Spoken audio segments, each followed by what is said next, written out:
Seja muito bem-vindo a mais um episódio do Bíblia Aberta. Semanalmente estamos aqui para lhe fazer companhia, mas também para abrir a Bíblia consigo e podermos descobrir todas as coisas que são importantes e necessárias para a nossa vida, para podermos viver de forma a sermos mais equilibrados, mas também termos mais conhecimento sobre aquilo que Deus deseja e espera de cada um de nós, para que um dia possamos estar na pátria celestial que Jesus foi preparar.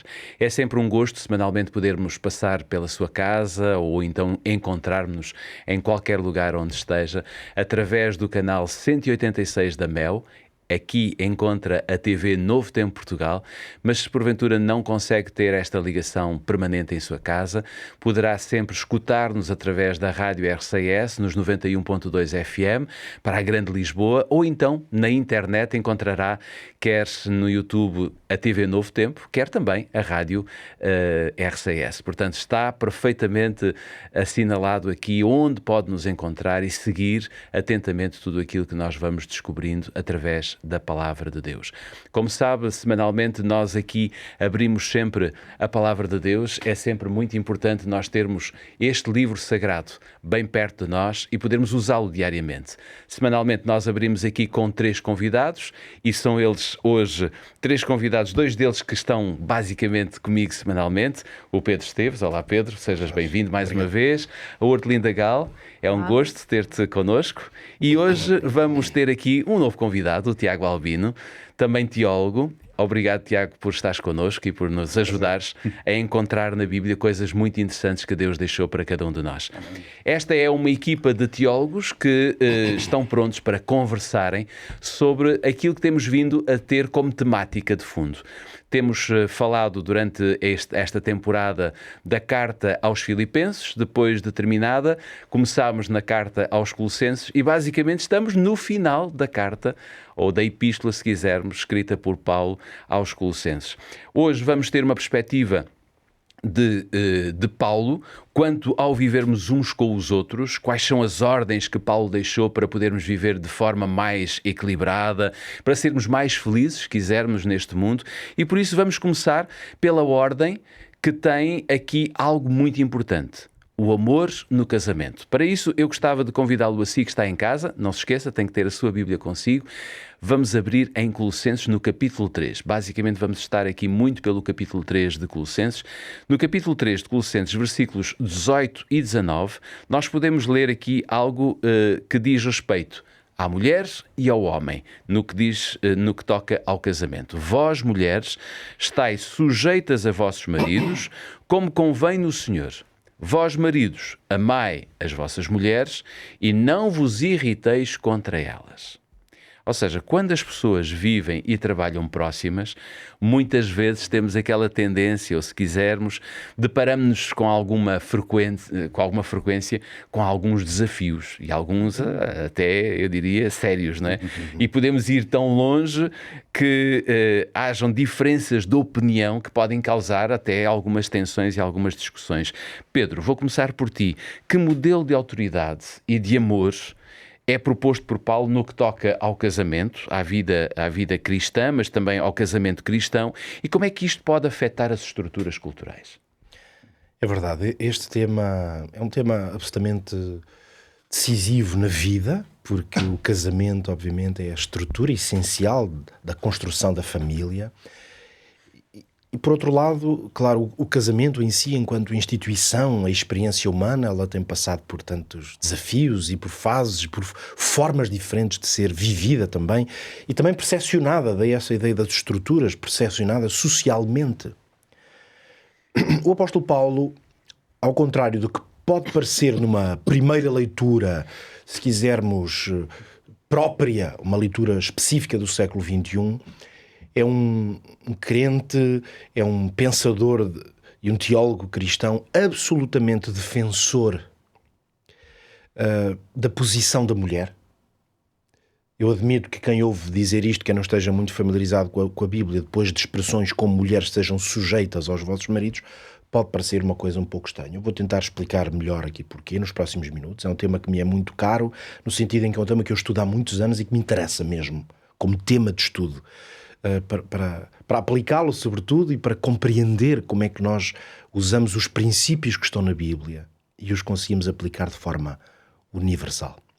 Para fazer esta análise aqui, tentar fazê-la dentro do tempo que nós temos, eu vou trazer aqui um texto, porque Paulo explora o mesmo princípio, só que explora-o com um pouco mais de detalhe e de forma um pouco mais alargada do que fez aqui aos Colossenses. É o texto que está em Efésios 5, que é um texto que eu acho absolutamente recomendável para entender o pensamento de Paulo e como é que ele estrutura e posiciona o casamento dentro de uma visão cristã. Por isso, vou ler aqui o texto de Efésios 5, a partir do versículo 22. O apóstolo diz assim: vós, mulheres, sede submissas aos vossos maridos, o mesmo termo, sujeição ou submissão, como são ao Senhor, assim como a Igreja é submissa a Cristo.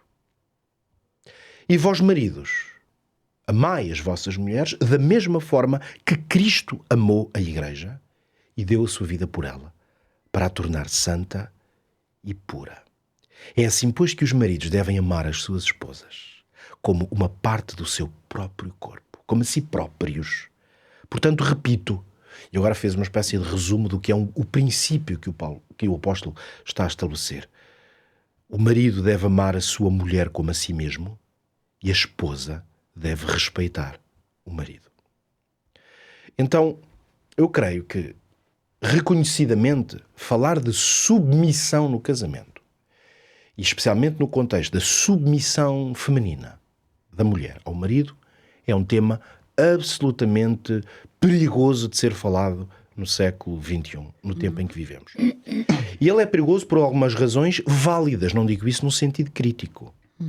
Não só porque a história demonstra de maneira triste e evidente, sem discussão, o quanto uma visão machista, se quisermos, da sociedade criou uma estrutura social na qual o homem dominou com autoridade a mulher e a condição da mulher.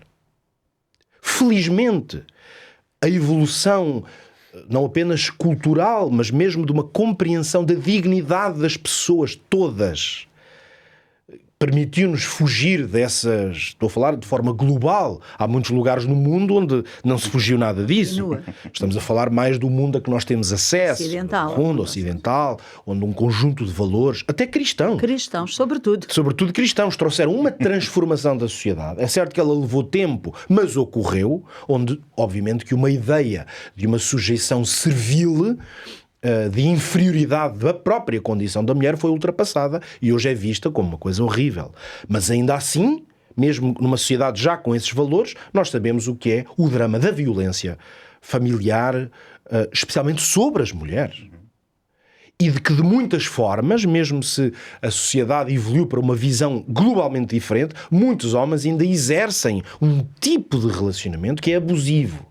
O ponto aqui é entendermos de que no tempo em que o apóstolo Paulo escreveu, em que a sociedade estava articulada e estruturada de forma que hoje seria eticamente, seria totalmente inaceitável para nós, Paulo consegue, como ele sempre fez, aliás, sem provocar a revolução social através da Igreja, porque isso seriam os riscos dessa espécie de revolução cultural seriam gravíssimos. Na verdade, ele coloca as sementes de uma absoluta revolução de pensamento. Porquê? E agora vamos analisar. Porque é que nós podemos, teologicamente e em termos práticos, falar da submissão da mulher no contexto cristão sem ter medo dessa palavra? Porque a submissão de que o apóstolo aqui fala é uma escolha. Porquê é que podemos afirmar isto com tal clareza? Por isso é que Efésios é um texto muito importante. Porque o padrão ou a referência que o apóstolo colocou aqui para a submissão da mulher ao marido, ou seja, a equivalência que ele vai encontrar, é a submissão da Igreja a Cristo. Ora, como é que a Igreja se submete a Cristo? Em liberdade. Em absoluta liberdade. Especialmente se pensarmos que para nós hoje, mas já era assim no tempo do apóstolo Paulo, Jesus já não estava fisicamente presente na terra. O que significa que a submissão de alguém a um ser que não existe aqui fisicamente, que não pode vir connosco e de forma violenta ou agressiva dizer agora vais-te submeter a mim. Ou seja, é uma submissão que se passa ao nível totalmente mental ou espiritual. Para alguém se submeter ainda hoje a Cristo, como Cristo não está aqui fisicamente para nos obrigar, é uma absoluta escolha. O que quer dizer que a Igreja submete-se a Cristo quando diz assim: Cristo é o Senhor da minha vida.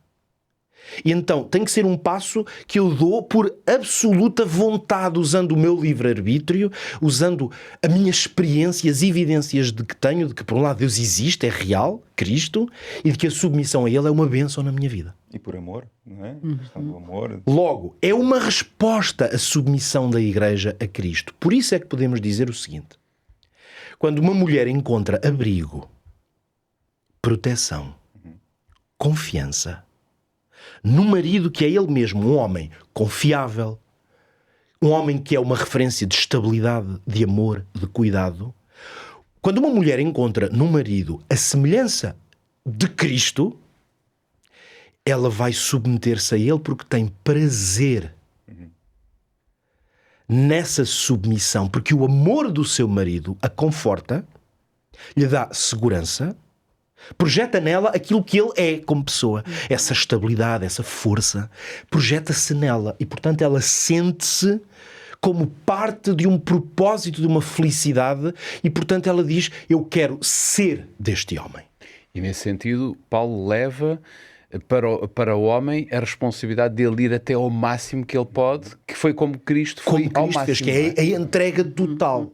Por isso é que agora, se viermos para a responsabilidade, porque aqui é como se fosse a responsabilidade da mulher, é esta submissão por estas razões, e é evidente que ele ainda é um pouco mais enfático, aliás, tem 2 versículos, para explicar ao marido que o que ela tem que fazer é amar a sua esposa. Mas uma questão agora de gestão do tempo. Muitas pessoas consideram, há um livro que eu li que sempre me inspirou bastante, que fala sobre este texto de Efésios 5:33 como uma espécie de referência, de padrão dessa unidade planeada por Deus para o casamento, que é a oferta destes 2 dons, o amor e o respeito.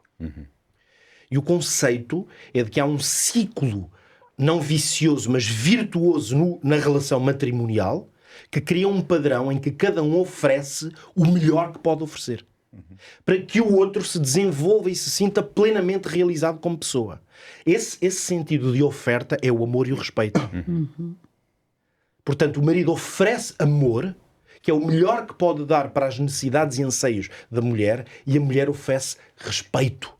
Mas Paulo vai um pouquinho mais longe. O amor semelhante ao de Cristo. Isso. Porque o nosso amor pode ser um amor É esse, claro, é o amor perigoso. Incondicional, É, claro. é esse amor que protege, é esse amor que serve, claro. Logo, podemos dizer que quando os casamentos são um desequilíbrio deste padrão, estas mesmas palavras, na verdade, podem ter sentidos que na prática são dramáticos. O homem pode dizer: amo-te tanto que não sais daqui e não fazes nada porque eu te amo. Assim como uma mulher, claro, pode na mesma oferecer de forma invertida esse dom de respeitar. E então ela pode manipular, criticar, ou seja, criar condições para inverter o propósito destes 2 dons. Esse livro que vos falei há pouco, Amor e Respeito, é o nome do livro, de Emerson Eggerichs, um americano.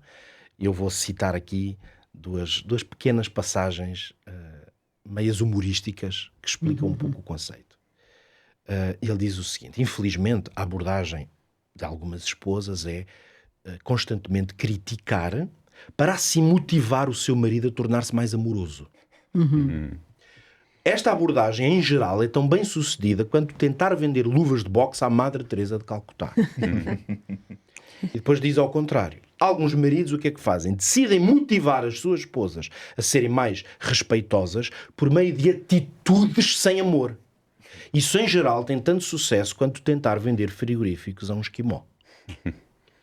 Por isso é que estas 2 verdades, estas 2 experiências devem ser oferecidas. Poderíamos dizer assim aos maridos que aqui nos veem: ama a tua mulher de tal forma, todos os dias, que ela escolha respeitar-te e o seu maior desejo seja submeter-se a ti. Ou seja, ela quer ser tua. E às esposas, eu diria, respeita e entrega-te ao teu marido de tal forma que amar-te, honrar-te, encher os dias de felicidade sejam o grande objetivo e propósito da sua vida. Quanto mais o marido e a esposa trabalham, digamos, nesta perspectiva, nesta verdadeira aventura, como uma equipa, mais feliz é o casamento. Creio que nós não temos dúvidas disso. Mas há uma outra ordem que Paulo vai introduzir também aqui em Colossenses 3, já não tanto virada para marido e mulher, mas para ou entre filhos e pais.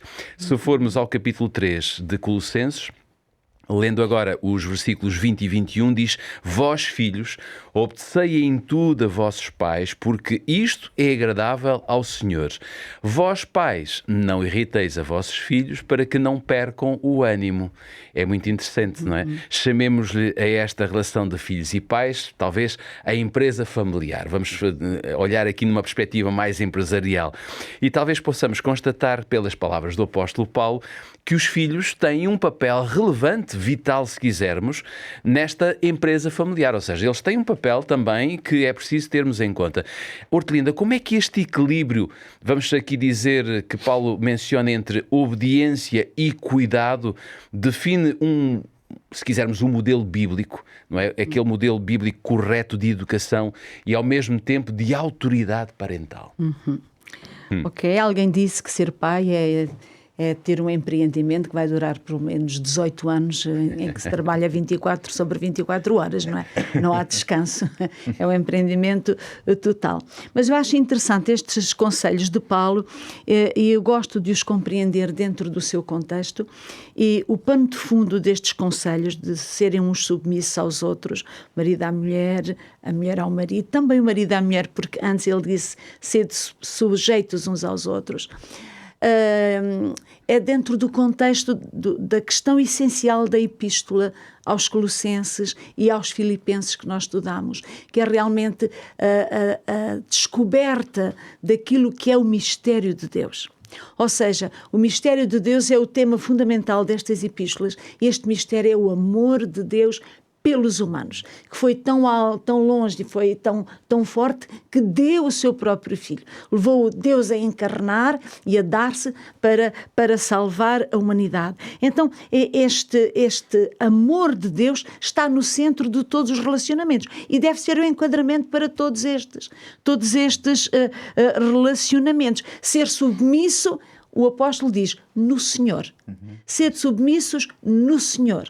Educai no Senhor. Sede patrões empregados no Senhor. Ou seja, é este no Senhor, finalmente, que resume aquilo que Paulo quer dizer. É como se Paulo quisesse dizer que este Senhor é o amor que Ele manifestou por nós, que o amor é, neste mundo, a única coisa que pode superar as diferenças entre ricos e pobres, entre homens e mulheres, entre pais e filhos, entre patrões e empregados. Aquilo que não é possível fazer através de leis humanas, o amor pode realmente fazer. No amor podes superar todas as diferenças e podes realmente alcançar esse padrão que Deus tem para o humano. Porque é este o objetivo que Deus tem para o humano. A maneira, o que Deus quer do humano, como Deus o quis e como Ele o quer e onde Ele o quer levar, que está na base de todos estes relacionamentos e de toda a nossa ação dentro destes relacionamentos. Então nós podemos dizer que o modelo bíblico para a educação é este mesmo, é o do amor, é de olhares o outro como alguém para quem Deus tem um plano e um projeto, e que tu vais entrar nesse plano e nesse projeto. Ser pais é realmente isto, é ser instrumentos de Deus para a realização de um projeto, que é o seu filho. Mas o seu filho, como diz o poeta, os nossos filhos não são nossos. Vêm por nós, mas não de nós. E ainda que vivam connosco, não nos pertencem. Portanto, eles pertencem a Deus e os nossos filhos são um plano e um projeto de Deus. E Deus, desde o início, já desde lá de Moisés, Ele indica como construir este projeto, que é dele. Nós somos intervenientes, somos instrumentos nas mãos de Deus. E eu gostaria de partilhar este texto. Portanto, o Pedro foi a Efésios para o casamento e eu vou a Deuteronômio para a educação e para a transmissão de valores, não é? Em que Deus diz no capítulo 6 de Deuteronômio e no versículo 6, ele diz: estas palavras que hoje te ordeno estarão no teu coração e tu as inculcarás a teus filhos. Delas falarás, assentado em tua casa, andando pelo caminho, deitando-te, levantando-te. Também as atarás por sinal na tua mão e te serão por testeiras entre os teus olhos. E as escreverás nas ombreiras da tua casa e nas tuas portas. Este é, poderíamos dizer, um texto fundador sobre a educação e a relação de pais com filhos e sobre a transmissão do conhecimento de Deus, portanto, aos filhos. E como é que estes conhecimentos se transmitem? Falando, não é? Como diz aqui, eu gosto muito deste, há aqui uma cadência, não é? Falarás aos teus filhos assentando-te em tua casa, andando pelo caminho, deitando-te, levantando-te. Há aqui uma sucessão de atos que estão todos no gerúndio, como vocês sabem. E o gerúndio indica uma ação continuada, não é? É falando com eles, é caminhando, é sendo interlocutor e ao mesmo tempo sendo modelo, não é? Claro. É sendo modelo. Mas, Hortelinda, deixa-me só talvez aqui colocar uma tónica. Para fazermos isso tudo precisamos ter tempo, ou deixar que o tempo nos permita fazer esse acompanhamento, não é? E hoje nós vivemos numa situação em que os pais supostamente não têm tempo. Não têm tempo, mas eu penso que isso é talvez uma falácia, porque o que o texto diz é que tu não precisas de ter um tempo 3, para... Tu tens a criança o máximo de tempo contigo. Pois. E é falando, é interagindo, levando para onde tu o podes levar, conversando com ele. É verdade que os pais hoje, os filhos não seguem a profissão dos pais, não é? Mas antigamente os filhos iam para a oficina com os pais, iam para o campo com os pais, iam para o trabalho com os pais muitas vezes, e era este caminhar, falar, sentar-se. Ou seja, nós educamos os nossos filhos connosco, com a vida, com a nossa maneira de estar, de agir, de nos comportarmos, as escolhas que nós fazemos. Porque o primeiro rosto que as crianças têm de Deus é o rosto dos pais. É o nosso. É o rosto dos pais. Nós somos o primeiro Deus das crianças e vamos marcá-las para sempre. Então temos que cuidar este caminhar, andar, sentar, levantar, a maneira como nós vivemos, porque é isso que vai valer e é isso que vai ficar. Claro que é muito importante todos os outros instrumentos que nós usemos na educação. O principal já vimos que é o amor, não é? Há um autor americano, Bronfenbrenner, ele diz: a criança, para se desenvolver harmoniosamente, necessita de alguém verdadeiramente apaixonado por ela. A criança necessita deste amor, desta dedicação, necessita de estar no centro, pelo menos nesta pequena infância. A criança morre por falta de amor, como morre por falta de alimento. E quando ela sente esse amor, ela submete-se de alguma maneira, quando ela não é? sente esse amor, ela submete-se. Conseguimos perceber o papel da mulher. Obediência. Esta obediência é uma obediência consentida. Claro que também não podemos dizer que tudo se faz só com amor e água fresca, não é? De maneira nenhuma. A criança também é um ser imaturo. Claro. E é um ser desadequado muitas vezes. E para o podermos orientar, também necessitamos de o contrariar. Quando o apóstolo diz aqui: não contrarieis os vossos filhos, de certeza que ele não quer dizer temos que estar sempre de acordo com eles, não é? Porque ser criança é ser imaturo, é ter uma visão da realidade deformada, incompleta, e portanto precisa de ser orientada. E é isso que se chama a disciplina, não é? Os pais têm duas ferramentas, que é o amor, que é o que prepara o terreno, não é? O que torna a criança receptiva, e depois é a disciplina. A disciplina, muitas vezes associamos isso à punição, não é? Mas a disciplina não é isso. Como sabemos, a palavra disciplina é a raiz da palavra discípulo. É tornar seguidor. Não é? Então, é atrair a criança para o caminho que tu queres que ela percorra. E mesmo aí, o caminho que tu queres que a criança percorra necessita do teu cuidado, da tua atenção, da tua humildade, para veres qual é o caminho da criança. porque não é o teu, forçosamente.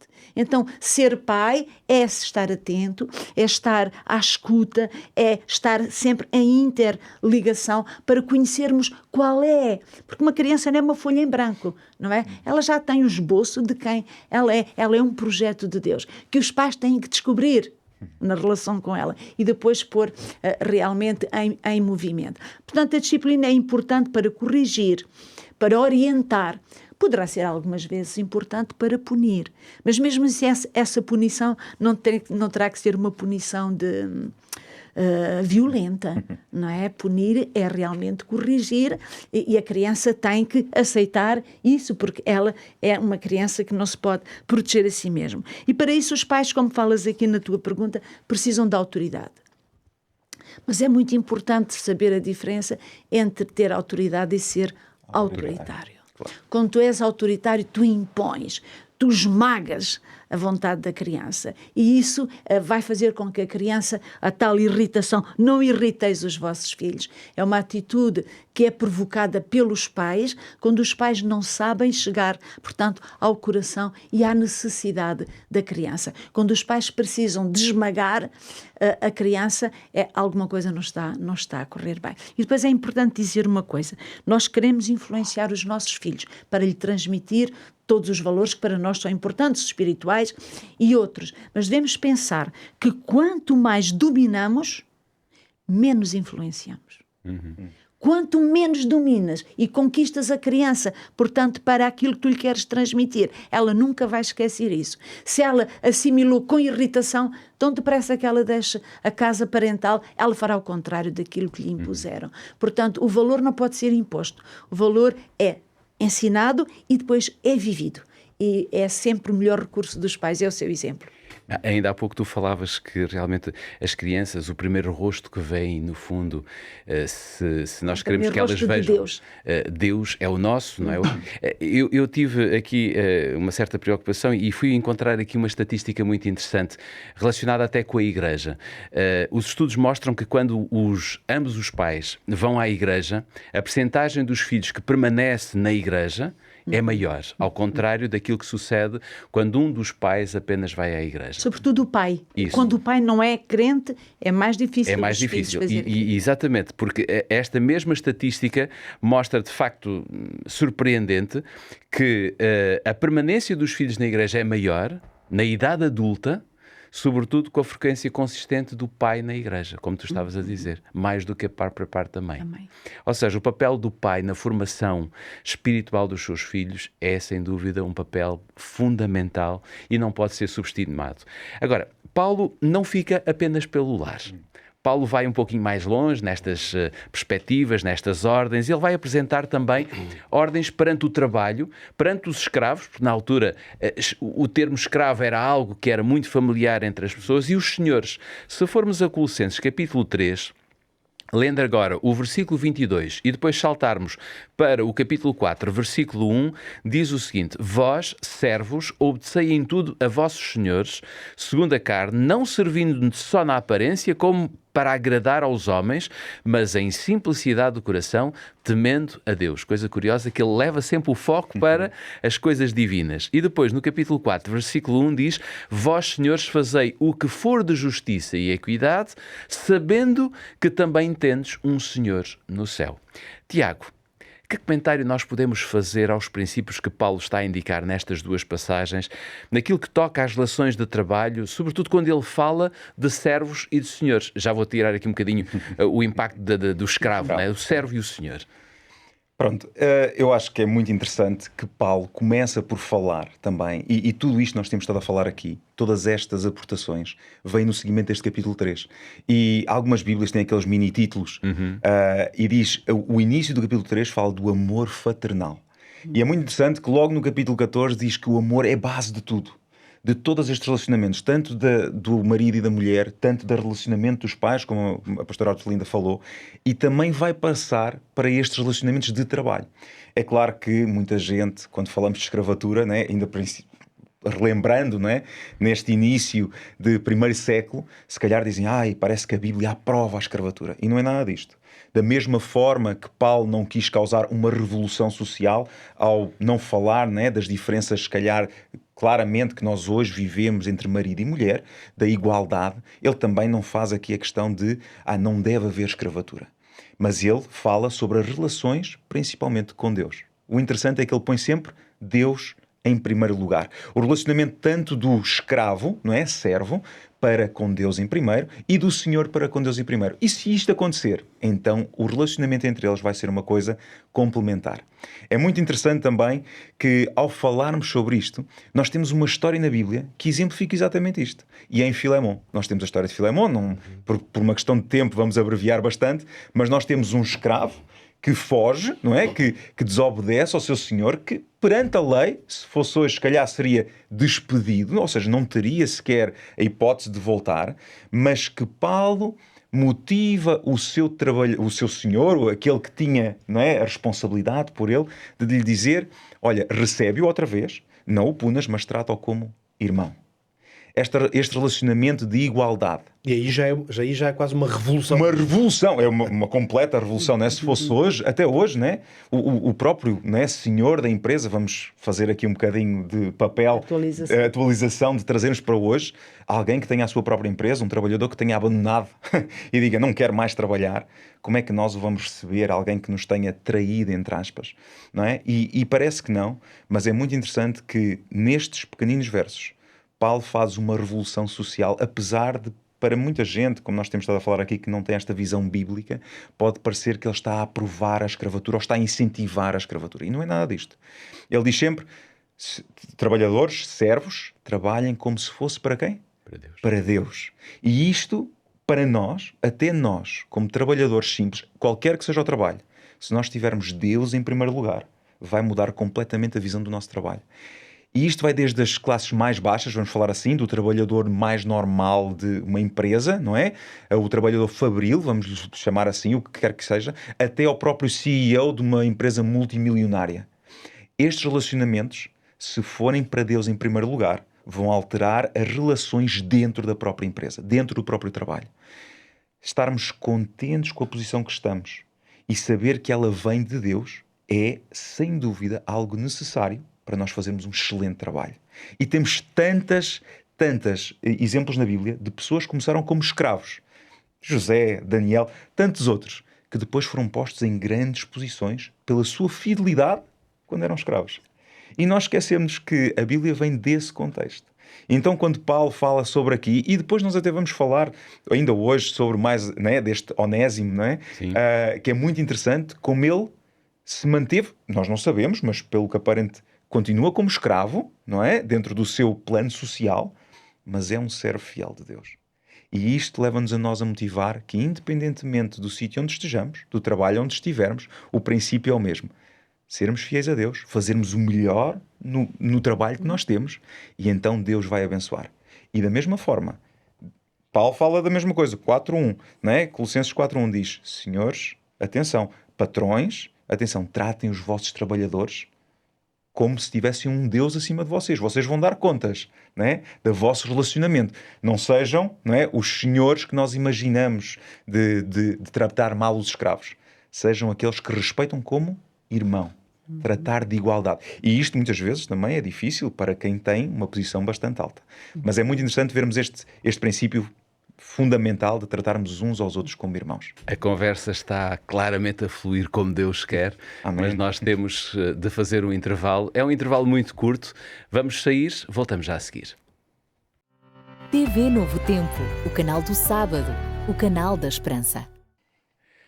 Voltamos para a segunda parte do Bíblia Aberta de hoje. Como sabe, é sempre um privilégio muito grande podermos estar na sua companhia, podermos trazer-lhe aquilo que a Bíblia nos apresenta a nós, enquanto teólogos, mas também como seguidores de Jesus e dos seus princípios bíblicos. Mas antes de voltarmos à conversa, eu quero propor-lhe um guia de estudo da Bíblia bastante interessante que tem por título Mente Feliz. Não sei se porventura está a passar por uma situação mais difícil, de alguma ansiedade maior, ou se conhece alguém que está, digamos, numa situação de alguma ansiedade, este guia de estudo tem alguns temas muito interessantes, como por exemplo a cura para a ansiedade, como lidar com a doença que é a doença do século, uma vida leve começa aqui, ou seja, como ter paz em meio a muitas situações difíceis. Enfim, se desejares receber gratuitamente este guia de estudo em sua casa, é muito simples. Basta que mande uma mensagem para o 933 939291, 933 939291, solicitando este guia de estudo com o título Mente Feliz. Teremos muito gosto em oferecer-lhe gratuitamente, ele chegará à sua casa e será para nós um privilégio podermos partilhar estas mensagens consigo. Vamos voltar à conversa com os nossos três convidados, o Pedro, a Hortelinda e também o Albino. Podemos ver mais alguns princípios, vimos 3 bastante interessantes, vamos ver mais alguns princípios e normas que podemos retirar aqui de Colossenses, sobretudo agora do capítulo 4, não é? Estamos mesmo a terminar aqui o capítulo, o livro, digamos assim. Capítulo 4, versículo 2 e 3, vai-nos falar aqui de 2 aspectos muito interessantes. Vamos ler. Capítulo 4, versículos 2 e 3. Perseverai em oração, velando nela com a ação de graças, orando também juntamente por nós, para que Deus nos abra a porta da palavra, a fim de falarmos do mistério de Cristo, pelo qual estou também preso. Ainda há pouco a Hortelinda dava assim uma pinceladazinha aqui no mistério de Cristo. Pedro, a oração é, digamos, um meio de conectividade, interatividade que nós podemos ter com o céu. Antes de te fazer uma pergunta e poder responder, no livro O Grande Conflito eu encontrei esta frase que eu penso que é bastante interessante.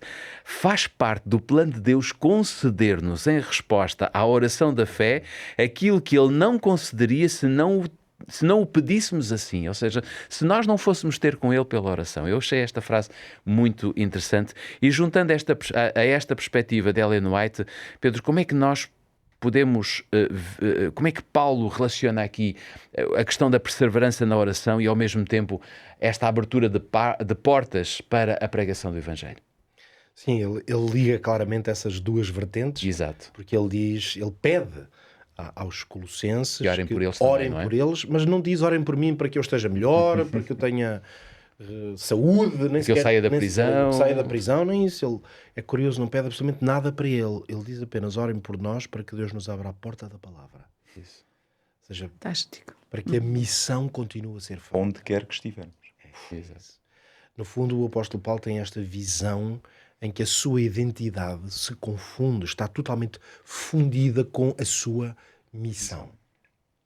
Ele existe para cumprir essa missão. E é por isso que ele não precisa de pedir que orem por ele para outras coisas, porque qualquer situação em que ele se encontre, por isso é que ele dizia que até estava bem preso, desde que isso lhe permitisse pregar a palavra, estava ótimo. Não é? Essa conformidade de Paulo é uma coisa absolutamente surpreendente e inspiradora para nós, claro. Por isso, sem dúvida, que aqui estão as sementes do que nós poderíamos chamar essa intercessão que é missionária. Ou seja, é uma oração que tem como centro a ideia de orar para que outros venham a ter esta graça de conhecer a palavra de Deus. Para que o Evangelho, esse poder de transformação da vida, alcance a vida de outras pessoas. Curiosamente, muitas das pessoas que não estão ainda alcançadas pelo Evangelho são pessoas que não estão conscientes da sua necessidade. A maioria, provavelmente. Pode haver algumas pessoas que andem à procura de algo na sua vida, até estão, às vezes, ativamente à procura disso.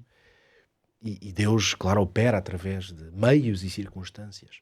Mas há muitos que nem sequer estão conscientes, até são opostos a uma ideia de fé, mas estão muito necessitados. Ou seja, nem todas as necessidades que nós temos são aquelas que nós reconhecemos como necessidades. Claro. Grande parte das vezes as nossas necessidades são aquelas que nós não vemos. Por isso é que elas são necessidades.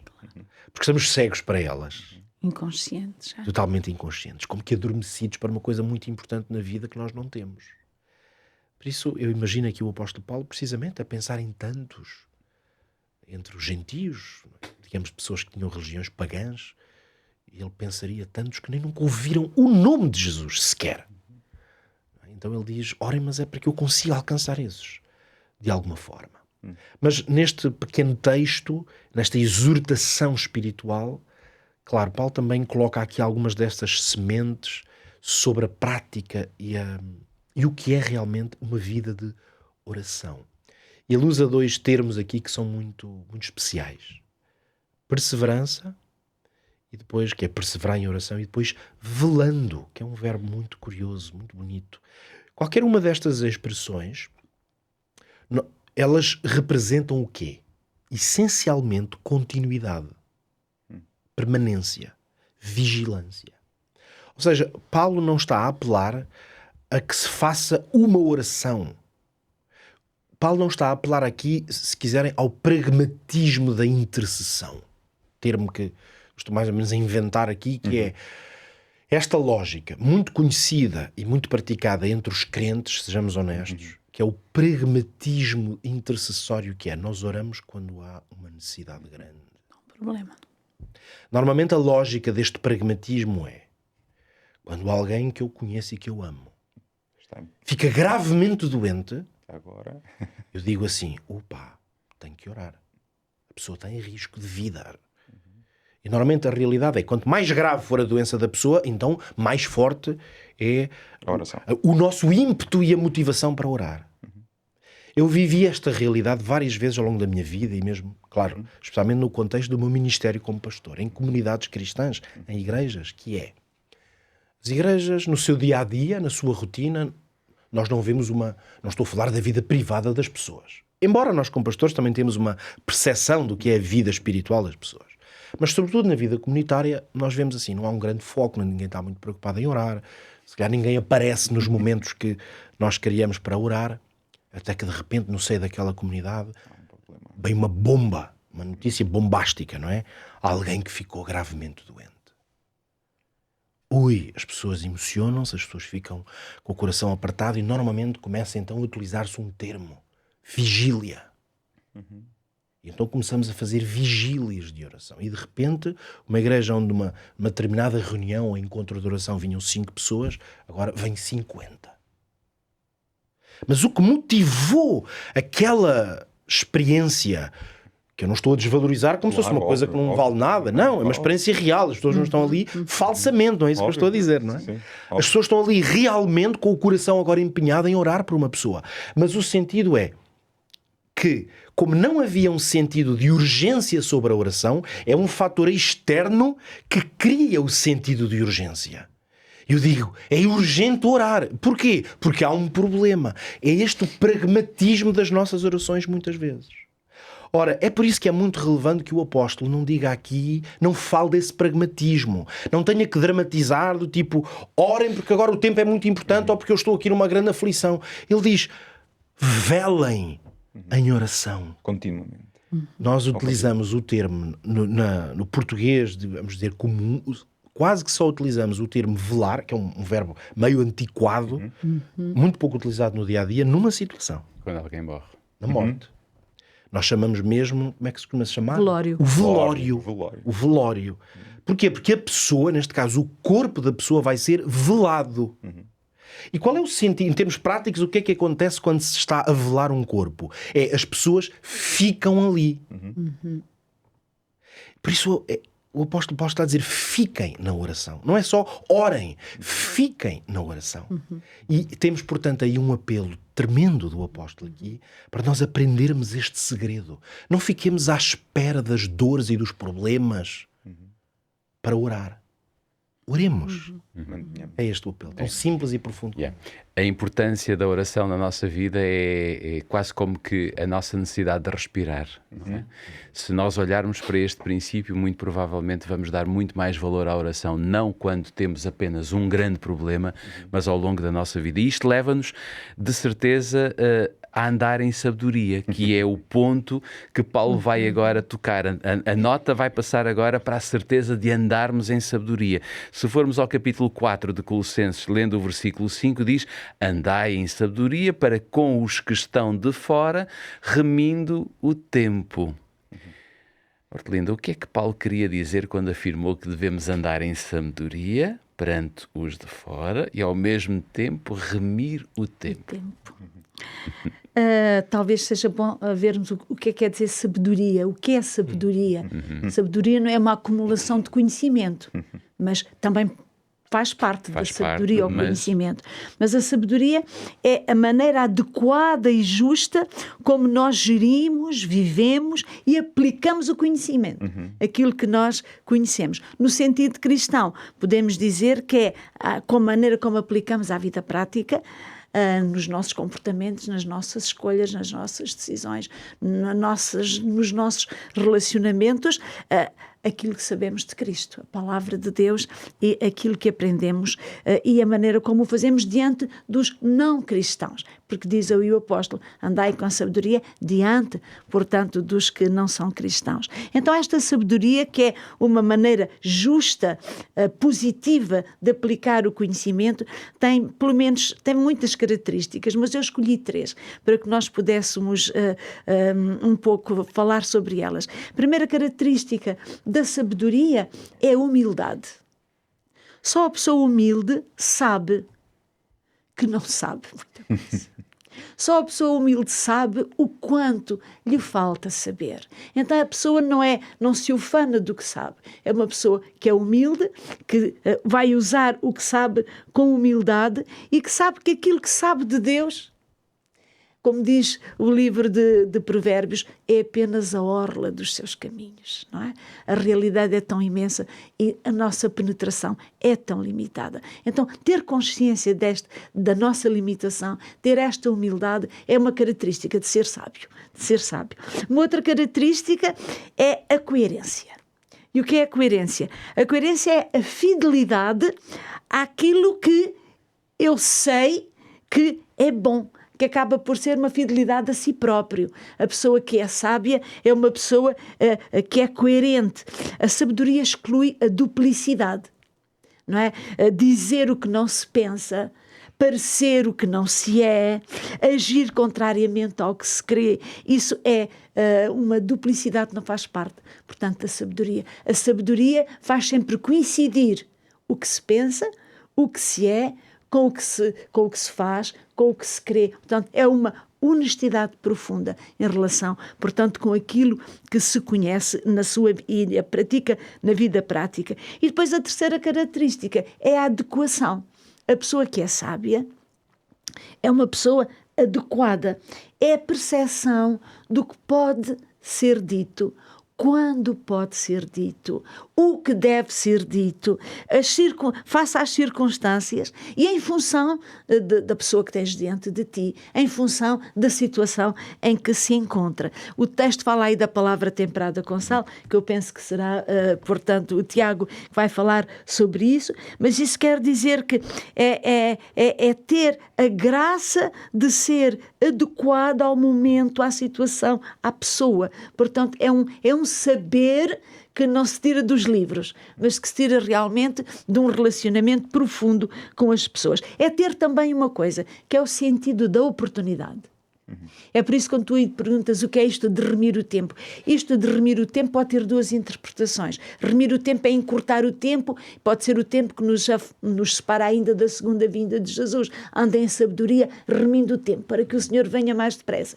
Mas também pode ser, andem em sabedoria, aproveitando todas as oportunidades para realmente levar o Senhor àqueles que o não conhecem. E dentro do contexto, esta segunda posição é realmente mais adequada. É o kairos, não é? Exato. O tempo da qualidade. O tempo da qualidade. É a oportunidade. O tempo em que tu de podes Deus. intervir. Aproveitas e intervens. Portanto, ser cristão, agora para nós, não é? Aplicando isto a nós, ser cristão é ser colocado no meio de uma sociedade que em princípio não conhece o Senhor, não é? E que nós somos seus representantes.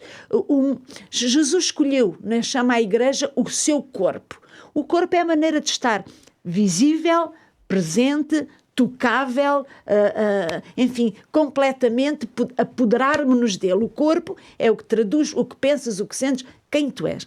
Então, nós somos o corpo de Cristo, ou seja, é através do nosso agir, do nosso comportamento, das nossas escolhas, que todos os que estão à nossa volta realmente vão saber não só quem nós somos, mas o que é mais importante é quem é Cristo e como é Cristo. Daí a nossa responsabilidade de andar em sabedoria. Eu costumo dizer que o Senhor não escolheu apologetas. O apologeta é aquele que defende a fé com raciocínios, com argumentos. E são muito importantes os apologetas. E há alguns que nos aportam muitíssimo, não é? E venham mais apologetas para o nosso tempo. Mas o Senhor escolheu testemunhas. E a testemunha não é apenas apologeta no sentido do argumento. A testemunha é aquela que diz quem Jesus é pelo seu comportamento. E é isso que Jesus quer que nós façamos, não é? O crente é a prova de que aquilo que Jesus disse é real, é para valer e nós podemos confiar. Talvez o mundo esteja a necessitar de testemunhas mais poderosas do que nós somos, não é? Mas que nos deixemos imbuir deste Espírito de Cristo para podermos ser testemunhas que possam realmente transformar o mundo, revelando quem é Jesus. Amém. Sem dúvida.